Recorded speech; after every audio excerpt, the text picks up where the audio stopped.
Shalom jemaat yang terkasih di dalam Tuhan Yesus Kristus. Kita malam hari ini bertemu kembali di dalam Komsel yang pada hari ini kita mau bersama-sama belajar tentang peran keteladanan di dalam perjuangan hidup. Sebelum kita memulai Komsel malam hari ini, mari saya mengajak kita mengambil waktu untuk teduh sejenak di hadapan Tuhan. Mari siapkan hati untuk kita mau membaca firman, kita mau memuji Tuhan dan menaikkan doa-doa. Mari kita ambil waktu teduh di hadapan Tuhan.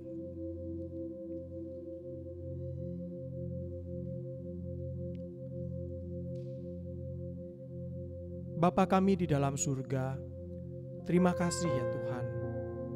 Untuk Tuhan yang senantiasa memelihara, menyertai kami. Dan pada malam hari ini kami bersama-sama datang di hadapan Tuhan, di dalam Komsel kami. Kami datang memohon supaya Tuhan lebih dahulu mengampuni kami dari segala salah dosa kami. Layakkanlah kami untuk datang menghadap Tuhan. Layakkanlah kami untuk menerima kebenaran firman Tuhan. Kami mau menyerahkan untuk waktu Komsel ini ke dalam pimpinan tangan-Mu ya Tuhan. Hanya di dalam nama Tuhan kami Yesus Kristus kami berdoa. Amin. Mari bersama-sama kita mau menaikkan sebuah lagu teladan. Lagu ini diambil dari bagian firman Tuhan yang tentu bagi setiap kita sudah sangat familiar dengan bagian ini.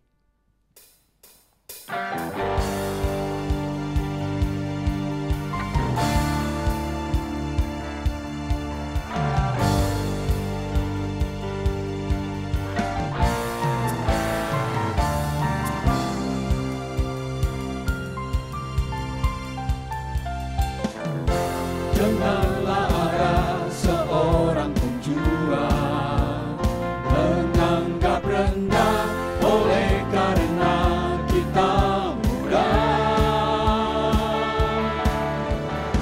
Pertahankan hidup kita tetap bersih di mata Allah dengan menjaga sesuai firman-Nya.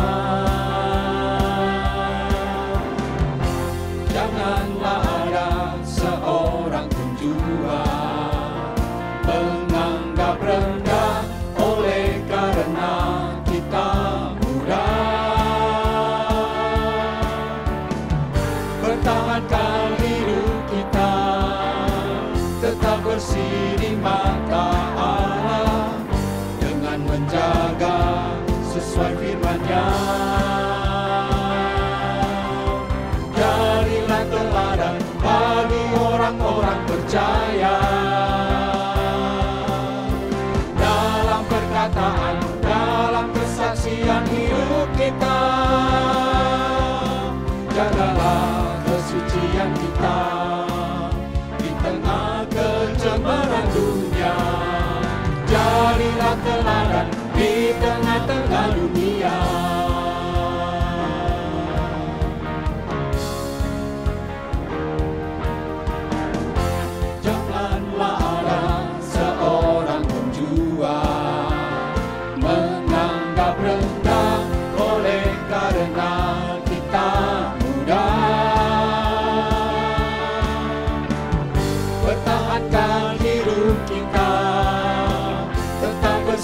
Di mata Allah dengan menjaga sesuai firman-Nya. Jadilah teladan bagi orang-orang percaya dalam perkataan, dalam kesaksian hidup kita. Jagalah kesucian kita di tengah kecemaran dunia. Jadilah teladan di tengah-tengah dunia. Jadilah teladan bagi orang-orang percaya dalam perkataan, dalam kesaksian hidup kita.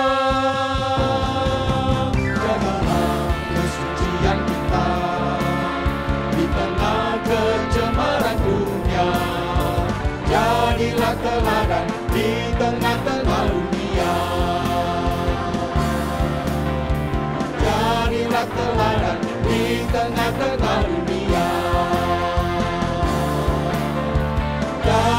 teladan di tengah-tengah dunia.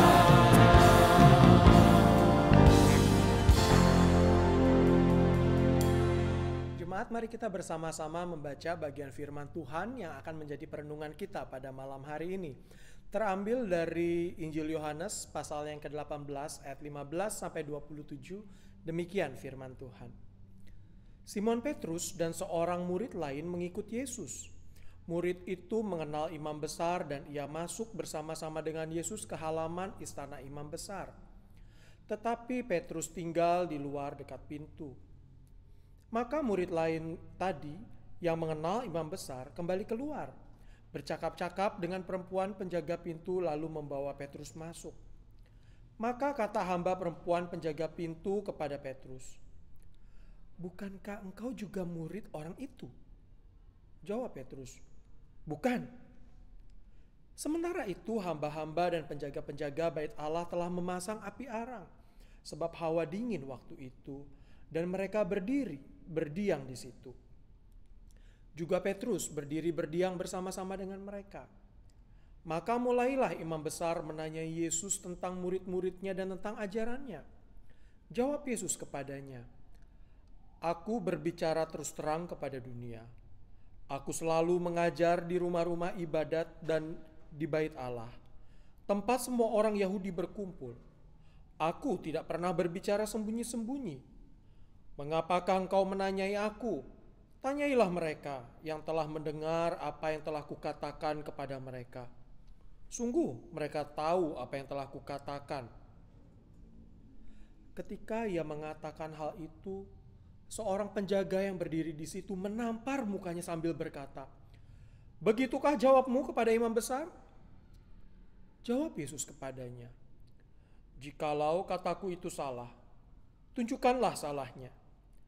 Tetapi jikalau kataku itu benar, mengapakah engkau menampar aku?" Maka Hanas mengirim dia terbelenggu kepada Kayafas, imam besar itu. Simon Petrus masih berdiri berdiam. Kata orang-orang di situ kepadanya, "Bukankah engkau juga seorang muridnya?" Ia menyangkalnya, katanya, "Bukan." Kata seorang hamba imam besar, seorang keluarga dari hamba yang telinganya dipotong Petrus, "Bukankah engkau kulihat di taman itu bersama-sama dengan dia?" Maka Petrus menyangkalnya pula, dan ketika itu berkokoklah ayam. Saya menambahkan bacaan dari Lukas 22 ayat 60 dan 62. Tetapi Petrus berkata, "Bukan aku, tidak tahu apa yang engkau katakan." Seketika itu juga sementara ia berkata, berkokoklah ayam. Lalu berpalinglah Tuhan memandang Petrus. Maka teringatlah Petrus bahwa Tuhan telah berkata kepadanya, "Sebelum ayam berkokok pada hari ini, engkau 3 kali telah menyangkal aku." Lalu ia pergi keluar dan menangis dengan sedih. Bapak, Ibu, dan Saudara yang dikasihi Tuhan, dari bagian renungan, bagian firman ini saya mau mengajak kita melihat kepada Yesus sebagai orang yang diperlakukan dengan semena-mena. Ketika mereka sering menguji Yesus dan pada akhirnya ketika Yesus ditangkap, mereka tidak berhenti menguji dia. Lalu mereka mulai menanyai dia tentang murid-muridnya dan ajarannya. Yesus dengan apa adanya berbicara terus terang, ya. Yesus berkata, "Aku berbicara terus terang kepada dunia. Aku selalu mengajar di rumah-rumah ibadah di bait Allah, di mana tempat semua orang Yahudi berkumpul. Aku tidak pernah bersembunyi." Gitu ya. "Mengapa engkau menanyai aku?" Saudara, Yesus ketika ditanyai dalam sebuah keadaan yang terjepit atau terdesak pada waktu itu, dia dengan berani berkata jujur apa adanya. Dia kemudian tidak menjadi orang lain yang menyangkal dirinya sendiri, tapi dia tampil dengan apa yang pernah dia kerjakan dan dia lakukan. Bahkan dia mengatakan kepada mereka, "Kenapa kalian harus bertanya? Bukankah kalian melihat, kalian mendengar? Bahkan aku tidak pernah bersembunyi, bukan?" Saudara, sebuah jawaban yang apa adanya, yang terus terang. Tapi jawaban itu mendapatkan sebuah akibat, yaitu tamparan di muka Yesus. Saudara, ketika membaca bagian ini saya rasa bukan cuma saya. Bapak Ibu saudara sekalian juga akan merasa sangat tidak nyaman mendengar Yesus yang kita sembah, Yesus yang adalah Allah, Yesus yang mengalahkan maut, Yesus yang membuat kita ada dan diselamatkan, itu ditampar saudara. Ya. Itu pasti membuat sesuatu yang tidak enak. Tapi dia tidak pernah takut. Dia selalu berbicara terus terang. Dia selalu berbicara apa adanya. Nah saudara, refleksi untuk hidup kita. Kalau Yesus kita bisa jadikan teladan itu indah. Tapi saya dan saudara tahu kelemahan diri kita masing-masing, bukan? Sulit bagi kita untuk terus jujur. Tapi bukankah kalau Tuhan telah menjadi Tuhan kita, maka roh yang ada di dalam kita akan mengingatkan kita untuk selalu berkata benar. Kenapa saya dan saudara tidak mudah berkata jujur? Karena terlalu banyak godaan. Keinginan diakui oleh orang, keinginan diterima oleh orang, keinginan dipuji oleh orang. Lalu membuat kita berkata-kata yang tidak jujur. Kenapa bagi kita sulit berterus terang? Karena keterus terangan ini itu sepertinya membongkar kedok atau membongkar kehidupan kita yang mungkin masa lalunya tidak bagus. Kita mau orang melihat kita seperti yang kita mau mereka lihat. Tidak mudah bagi kita untuk berterus terang. Sehingga kebohongan, ketidak terus terang, lalu hati yang tertutup, diri yang tertutup, tanpa kita sadari itu semua membawa kita kepada ranah yang rawan. Karena kemudian kita tidak menjadi seperti yang Tuhan maksudkan bagi setiap kita yang telah ditebus oleh darahnya. Kenapa? Karena kita menjalankan keinginan kita, kehendak kita, bukan apa yang Tuhan kehendaki. Orang yang belajar berterus terang, seperti halnya Yesus, mungkin saudara bilang, ya contohnya kok Yesus, pasti Yesus mah jujur. Saudara, kalau saya dan saudara punya Tuhan yang tidak jujur, lalu bagaimana? Apakah kita mau tetap mempercayai dia sebagai Yesus Tuhan? Justru kejujurannya, keterus terangannya, hidup apa adanya, itulah yang membawa saya dan saudara masuk ke dalam tanah perjanjian. Ketika kita percaya akan kasih dan pemeliharaannya. Nah saudara yang dikasihi Tuhan, mari kita di dalam renungan yang pertama ini saya mau mengajak kita untuk hidup lebih jujur, lebih terbuka. Yang namanya bercerita itu enak banget. Apalagi cerita yang memang kita pengen tahu. Tapi itu juga sebuah ranah yang rawan bagi kita. Terutama kami kaum Hawa. Bergosip ria sepertinya sesuatu yang tidak ada salahnya. Apalagi kalau ditambah dengan bumbu begini. Ya, tujuan cerita ini maksudnya supaya Tuhan, ya gitu ya saudara ya. Tapi sesungguhnya ketika kita bercerita tentang hal-hal yang tidak baik, tentang orang lain, kejelekan terus yang kita bicarakan, Tuhan mengingatkan kita, mari kita belajar untuk stop. Kita belajar untuk selah, untuk diam. Supaya kita belajar untuk hidup seperti Tuhan. Ketika dia tampil, dia disalahkan, dia tidak menyalahkan Yudas yang membawa dia. Dia tidak menyalahkan Yudas yang tidak setia. Tapi dia mengikuti terus apa yang menjadi rencana Allah. Nah saudara yang dikasihi Tuhan, mari biarlah setiap hidup kita boleh kita pertanggungjawabkan di hadapan Tuhan. Kita belajar untuk hidup benar. Sehingga kita bisa jadi teladan. Bagi siapa? Pasangan mungkin. Bagi siapa? Orang tua mungkin. Bagi siapa? Anak. Bagi siapa? Teman. Bagi siapa? Bagi banyak orang. Tadi lagunya bagus sekali ya. Jadilah teladan bagi orang percaya. Dan saudara, mari kita menjadi teladan. Karena hidup ini bukan tentang kita. Tapi hidup ini tentang Tuhan. Yang mempunyai tujuan dan maksud dalam hidup kita. Dia adalah contoh teladan yang sudah dia perlihatkan. Dan sudah dia lakukan. Mari teladanilah Yesus. Hiduplah jujur, hiduplah benar. Berpegang teguh kepada kebenaran. Dan belajar untuk membuka diri menjadi pribadi yang boleh menjadi berkat bagi banyak orang. Tuhan memberkati kita sekalian. Jemaat yang dikasih oleh Tuhan, tadi di bagian pertama penginjil Henny sudah menceritakan banyak tentang keteladanan Tuhan Yesus berkaitan dengan hidup dan pelayanannya. Nah, kalau kita kemudian menyimak dengan baik, tadi ada tokoh yang lain, yaitu sosok seorang murid daripada Yesus itu sendiri, yaitu Petrus. Kalau saudara perhatikan, kita melihat dengan detail apa yang sedang merepresentasikan hidup Petrus pada waktu kejadian-kejadian itu, kita harusnya mampu melihat dengan baik, menyimak dengan baik, dan bahkan mengikuti dengan baik seperti apakah sosok seorang Petrus itu. Kalau kita ketahui bahwa dia berusaha untuk menampilkan diri yang baik dan yang terbaik di dalam sisi kehidupannya, dia tahu dengan baik arti kejujuran, dan dia kemudian sedang menampilkan diri sosok seorang yang jujur, sosok seorang yang kemudian terbuka terhadap apapun juga. Kalau saudara menyimak dengan baik berita Injil, kehidupan Petrus itu betul-betul seakan-akan dalam tanda kutip adalah sosok seorang murid yang baik, yang jujur, yang kemudian dia terbuka. Dia bahkan ketika murid-murid yang lain meninggalkan Yesus, Petrus itu bersedia untuk tetap berdekat dengan Yesus, berusaha untuk terus dekat dengan Yesus. Ketika dia dibawa, kemudian terbelenggu, dibawa ke halaman imam besar, dan di sana dia juga berusaha untuk hidup dekat dengan Yesus.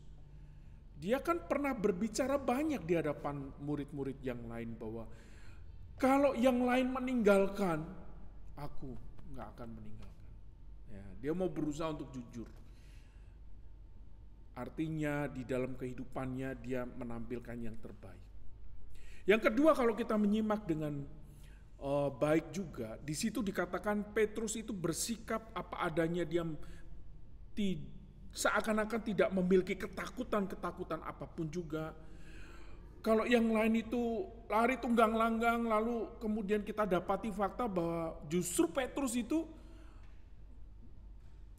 berusaha untuk terus dekat dengan Yesus dan berusaha untuk kemudian seakan-akan dia berusaha untuk melindungi Yesus. Ketika Yesus ditangkap di Taman Getsemani, bagaimana dia kemudian membuka pisau dan kemudian mulai mengiris telinga dari salah satu seorang pengawal yang berusaha menangkap Yesus. Dan itu dibuktikan, dia berkata apa adanya, kalau semua orang lain meninggalkan, aku gak akan meninggalkan, bahkan aku yang pertama kali untuk kemudian membela engkau. Seakan-akan sih hidupnya itu apa adanya ya. Tetapi kalau kita menyimak dengan baik, apakah kehidupan Petrus betul-betul apa adanya? Ketika dia ditanya dengan seorang hamba perempuan pun dia kemudian berkata, aku gak kenal Yesus. Ini yang bertanya seorang hamba perempuan, bukan seorang prajurit yang punya senjata. Saya pikir dia gagal merepresentasikan seorang yang apa adanya. Apakah Petrus itu kemudian seorang pemberani? Jelas tidak. Dia berkali-kali menyangkal, 3 kali dia menyangkal. Dan bahkan dia di dalam Injil yang lain dikatakan dia sampai bersumpah. Atau bahkan dia sampai mengeluarkan kata hujatan. Saya tidak kenal, dan bahkan dia berbicara dengan sangat kasar terhadap relasinya dengan Yesus. Saya pikir itu sesuatu yang boleh dikatakan seorang yang loser ya, pecundang. Dia bukan seorang pemberani. Lalu apakah keteladanan yang sama itu yang dipertunjukkan kepada kita semua bahwa dia seorang yang boleh dikatakan memenuhi kualifikasi muridnya Kristus? Saya rasa enggak. Dia gagal. Dia gagal merepresentasikan sosok murid. Dan kalau kita menyimak, kira-kiranya apakah itu juga didapati oleh diri kita? Apakah kita itu betul-betul juga perwakilannya Petrus zaman sekarang, yang kemudian ngomong tentang keteladanan, kita ngomong aku kok hidupnya jujur, aku hidupnya apa adanya, aku hidupnya kemudian berani untuk berkata benar, berani untuk memperjuangkan kebenaran. Kalau ngomongin masalah duit, semua idealisme tadi itu luntur. Susah, saudara. Lalu kalau saudara kemudian tahu dengan baik, kenapa sih Petrus itu berusaha untuk terus hidup, dikatakan baik, dikatakan setia, dikatakan memenuhi kualifikasi murid. Ya karena dia kepingin dipandang sebagai murid yang berhasil, murid yang berhasil memberikan teladan yang baik. Dia sedang berusaha ke sana tapi gagal. Gagal, saudara. Dan saya meyakini bahwa setiap saudara dan saya juga pernah mengalami situasi yang sama sebagaimana Petrus. Kita gagal memberikan keteladanan hidup kita kepada pasangan kita, kepada anak-anak kita, kepada orang-orang yang paling dekat dengan kita, kepada circle dalam kita, entah itu sahabat kita. Bahkan di dalam banyak hal kita bisa kemudian bermuka dua.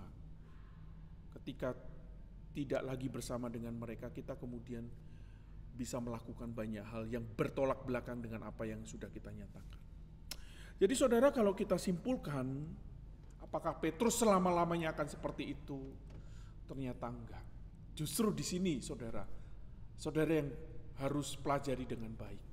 Sosok Petrus yang tadi menampilkan keteladanan palsu itu, tapi di bawah tatapan belas kasihan Yesus. Kalau saudara perhatikan di ayat-ayat berikutnya, bahkan di Injil-Injil yang lain, coba saudara nanti gali lagi perikop-perikop yang mirip itu, lalu saudara akan temukan Yesus ketika ayam berkokok 3 kali itu, kemudian dia memandang kepada Petrus. Pandangannya bukan pandangan sinis, pandangannya bukan pandangan geram, bukan pandangan marah, bukan pandangan penuh dengan dendam, bukan saudara, ataupun kekecewaan, bukan, tapi pandangan belas kasihan. Saudara, ini kuncinya. Seseorang yang dipandang oleh Tuhan dengan belas kasihan itu akan diubah luar biasa oleh Tuhan. Saudara, Petrus gagal menampilkan keteladanan yang menurut dia itu adalah baik. Justru dibalikkan sama Tuhan. Hanya dengan belas kasihan Tuhan, setiap saudara dan saya bisa menjadi orang yang memberi teladan bagi yang lain. Belas kasihan itu berupa anugerah keselamatan. Saudara perlu menerima Yesus sebagai juru selamat, maka saudara bisa memberikan teladan bagi yang lain. Lakukan itu, saudara. Lakukan itu di dalam kehidupanmu. Alami yang namanya hancur hati di hadapan Tuhan. Kita membutuhkan belas kasih dan anugerah Tuhan. Maka saudara akan berangkat, diberikan kepercayaan untuk memberikan teladan yang baik bagi sekeliling saudara. Amin. Bapak Ibu yang dikasihi Tuhan, kita lanjutkan pembahasan kita berkaitan dengan betapa luar biasanya dampak relasi atau hubungan sosial di tengah-tengah manusia. Baik secara internal, misalnya berjemaat, bergereja, maupun di tengah-tengah bermasyarakat. Keteladanan yang baik atau pengaruh yang buruk, itu pilihan-pilihan yang kita bisa lakukan. Apakah saat ini pernah kita menerima kabar bahwa kita menjadi batu sandungan bagi sahabat, bagi kerabat, atau mungkin bagi keluarga kita? Kira-kira apa yang menjadi alasan mereka memandang kita menjadi batu sandungan demikian? Atau apakah pernah mendengar orang lain undur dari pelayanan sehingga mereka tidak mau melayani lagi karena tersakiti atau disakiti orang lain? Kira-kira mengapa demikian? Terlebih, apakah kita yang melakukan hal itu? Atau bahkan pernah mengikuti suatu pemberitaan sahabat kita atau keluarga kita yang belum percaya. Justru mereka datang kepada Kristus dan menjadikan Tuhan Yesus sebagai juru selamat mereka. Karena kebaikan hati orang Kristen. Mungkin orang lain atau kita sebagai anak-anak Tuhan. Seberapa banyak berita yang demikian? Atau bagaimana kita juga beraktivitas di dalam media sosial, misalnya WA. Bagaimana kita beraktivitas di sana? Apakah memuliakan Tuhan? Atau justru memberi pengaruh yang buruk? Biarlah ini kita gumuli, dan Tuhan menolong kita boleh memuliakan namanya. Amin. Di akhir pertemuan komsel kita, saya ingin mengajak jemaat kembali sedikit mereview apa yang tadi sudah dikatakan oleh rekan-rekan hamba Tuhan. Dan sebetulnya kita di dalam pengajaran yang dilakukan di dalam gereja, kita mengenal sebuah pengajaran yang namanya Christ likeness, atau yang disebut dengan serupa dengan Kristus. Setiap orang percaya harus mengalami sebuah proses di mana hidup kita ini mengalami keserupaan dengan Tuhan. Bapak Ibu, tadi kita bicara masalah teladan. Dan tentu saja kalau kita memperhatikan apa yang disampaikan oleh penginjil Henny, tokoh Kristus yang disampaikan itu saya menempatkan sebagai tokoh protagonisnya, sebagai tokoh utama di dalam kehidupan orang percaya, tokoh yang menjadi pijakan, tokoh yang harus dicontoh, tokoh yang harus diteladani.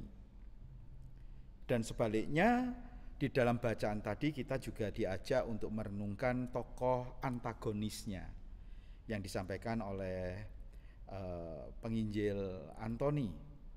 Dan kita sudah dibawa bagaimana kemudian Petrus itu menyikapi dalam satu kondisi yang seperti tadi sudah diutarakan. Sekalipun kita kemudian bisa melihat ada titik balik yang dialami oleh Petrus dan akhirnya dia menjadi seorang rasul yang sungguh dipakai oleh Tuhan. Bapak Ibu, kalau kita berbicara masalah keteladanan, maka sesungguhnya kita juga bisa belajar dari salah satu rasul, yaitu Paulus sendiri. Paulus itu bahkan sempat dianggap sebagai seorang rasul yang sangat percaya diri. Dia berani-beraninya bicara kepada jemaat baik itu di Filipi ataupun yang di Korintus untuk mengatakan bahwa kamu ikutilah teladanku. Ikutilah orang-orang yang hidup seperti kami untuk menjadi teladanmu. Di Korintus dia juga mengatakan turutilah teladanku. Loh, siapa dia itu? Kok berani-beraninya dia mengatakan kepada orang-orang atau jemaat Filipi dan yang di Korintus, ikuti teladan dia. Tapi dia punya alasan yang sangat kuat. Di dalam 1 Korintus 11 ayatnya yang pertama, karena aku sudah menjadi pengikut Kristus, maka ikutlah aku, atau ikutlah teladanku, karena aku sudah menempatkan Kristus sebagai teladanku dan aku mengikut dia. Jadi sebetulnya yang menjadi tokoh utama keteladanan orang percaya itu bukan Petrus, bukan Paulus, tetapi Kristus sendiri. Tetapi Tuhan meletakkan orang-orang seperti Petrus, Paulus, dan orang-orang yang mungkin ada di sekitar gereja untuk menjadi pribadi-pribadi yang kita itu bisa belajar keteladanan. Bapak Ibu berjumpa kembali dengan rekan-rekan hamba Tuhan di dalam komsel di bulan Juni ini. Dan Rabu tanggal 9 lalu dalam persekutuan doa bersama dengan rekan-rekan hamba Tuhan kita juga bersama-sama berdoa. Dan nanti tanggal 30 Juni yaitu Rebu yang kelima, rekan-rekan hamba Tuhan juga akan kembali melayani. Mengapa kok kita itu lagi melayani bersama-sama? Sejujurnya ini di dalam kaitannya yaitu rangkaian HUT gereja yang ke-45. Dan ada satu hal yang ingin saya sampaikan. Kehidupan gereja sesungguhnya tidak luput dari kehidupan yang saling meneladani, saling meneladankan kepada orang-orang lain. Bapak Ibu, sejujurnya saya sebagai seorang hamba Tuhan, saya memiliki orang-orang tertentu yang ada di gereja ini yang saya sangat respek kepada mereka dan saya mengikuti teladan mereka. Mereka adalah orang-orang yang setia di dalam Tuhan. Kita juga mungkin bisa melihat dalam lingkaran-lingkaran yang paling kecil yang tadi sudah disinggung, yaitu lingkaran rumah tangga. Proses keteladanan itu pasti terjadi dan seharusnya terjadi. Demikian pula dalam keluarga Allah. Proses keteladanan itu seharusnya adalah proses yang saling mempengaruhi, yang saling meneladankan satu dengan yang lain. Dan saya rindu ketika kita mencoba melihat perjalanan gereja 45 tahun ini, saya menemukan, dan Bapak Ibu saya berharap juga mampu menemukan, proses keteladanan di dalam gereja itu menjadi bagian yang dihidupi bersama. Kita meneladani orang lain. Ada orang lain yang meneladani orang lain lagi. Yang kemudian saling memberkati, saling membentuk. Yang tujuannya adalah satu, agar setiap orang percaya itu kemudian merujukkan keteladanan hidupnya hanya kepada Kristus. Dan saya rindu dalam 45 tahun perjalanan gereja ini, proses keteladanan yang sudah berlangsung itu akan terus berlangsung. Dan sekali lagi kita meletakkan Kristus sebagai protagonisnya, sebagai tokoh utama keteladanan. Dan saya yakin bukan sekedar sebagai pribadi yang diteladani, tetapi pribadi yang sudah menganugerahkan anugerah keselamatan kepada kita, memberikan kuasa agar setiap kita mengalami sebuah transformasi, hidup yang terus diubahkan, sehingga boleh mengalami sebuah keserupaan dengan Kristus, Sang Kepala Gereja itu. Sekali lagi, mari kita belajar tentang keteladanan ini. Dan saya yakin Bapak Ibu akan diberkati melalui orang-orang yang ada di sekitar kehidupan kita dan kita bisa belajar dari mereka. Dan jangan lupa kita pun bisa dipakai oleh Tuhan untuk menjadi teladan bagi orang lain, sehingga mereka melihat Kristus di dalam kehidupan kita, melihat kasih-Nya di dalam kehidupan kita. Tuhan Yesus memberkati kita sekalian.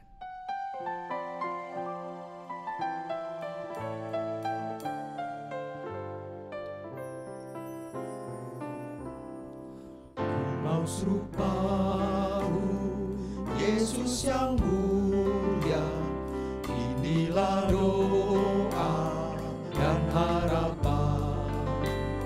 Ku mau sampaikan kekayaanku untuk dapatkan Yesus Kristus.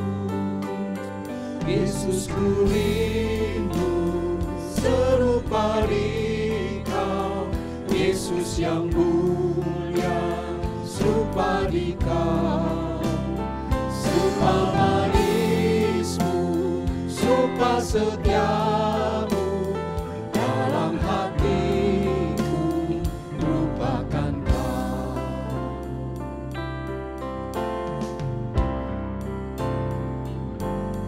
Ku mau serupa yang lemah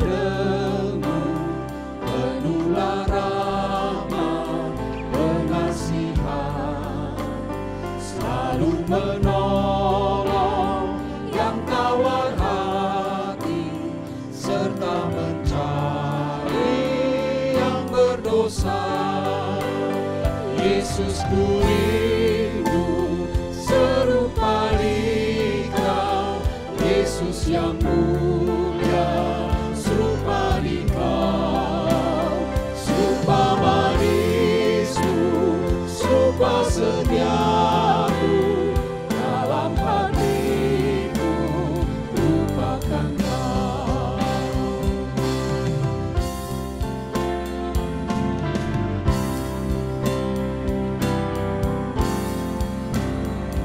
Kau serupamu yang panjang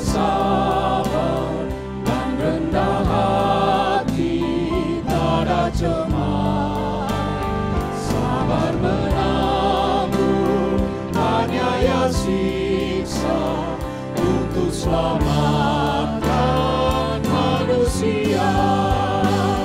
Yesus ku rindu serupa Dikau, Yesus yang mulia serupa Dikau, serupa manismu, serupa setiamu, dalam hatiku rupakan Kau, serupa manismu, serupa setiamu, dalam hatiku rupakan Kau. Mari kita masuk di dalam doa. Dengan segala kekuatan kami sendiri sebagai manusia, sekalipun kami memiliki kebenaran-kebenaran moralitas, kami tidak akan mampu ya Tuhan untuk menjadi orang-orang yang meneladani Engkau. Semua diawali oleh anugerah Tuhan. Engkau yang sudah menyelamatkan kami, memberikan anugerah kepada kami, sekaligus memberikan kuasa kepada kami untuk kami mengalami kehidupan yang diubahkan dari waktu ke waktu. Sehingga kami menempatkan Engkau ya Tuhan sebagai tujuan kehidupan kami untuk diubahkan. Dan tatkala kami mengalami transformasi yang datangnya dari Tuhan, kami juga rindu, kami tahu persis bahwa kehidupan kami harus menjadi berkat, harus menjadi teladan, harus menjadi contoh ya Tuhan. Baik di tengah-tengah keluarga kami, di tengah-tengah pertemanan kami, juga di dalam kehidupan keseharian kami. Sehingga nama Tuhan boleh ditinggikan, dimuliakan. Terima kasih untuk Komsel pada malam hari ini. Dan biarlah tatkala kami kembali boleh mempelajari apa yang baru saja kami ini sudah diajak untuk memaparkannya, Tuhan Engkau memberikan kepada kami hikmat. Dan pada akhirnya ya Tuhan kami memintakan, berkatilah setiap kami. Kiranya damai sejahtera dari Allah Bapa, kasih karunia Yesus Kristus, pertolongan Roh Kudus senantiasa memberkati setiap kami. Mulai sekarang sampai selama-lamanya. Amin. Tuhan Yesus memberkati kita sekalian.